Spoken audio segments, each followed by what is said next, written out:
Hi అండి. అందరూ ఎలా ఉన్నారు?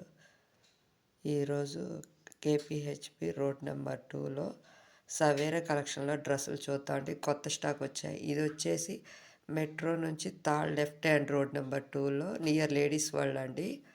ఆహ్, న్యూ స్టాక్ అయితే వచ్చాయండి. స్టాక్ అయితే ఒకదానికి మించి ఒకటి ఉందండి. పార్టీ వేర్ వచ్చేసి బిలో 2000 దాకా ఉందండి. డైలీ వేర్ వచ్చి 1000 బిలో. కార్డ్ సెట్స్ కూడా ఉన్నాయండి 800-900 రేంజ్‌లో. ప్రతిదీ లేడీస్‌కి కావాల్సినవి అన్నీ ఇక్కడ అవైలబుల్‌గా ఉన్నాయండి. ఇప్పుడు పండగ సీజన్ కదండీ! సంక్రాంతి, న్యూ ఇయర్ కదా! ఎవరికన్నా కావాలంటే ఒకసారి విజిట్ చేయండి సవేరా కలెక్షన్స్‌కి. Please like and subscribe.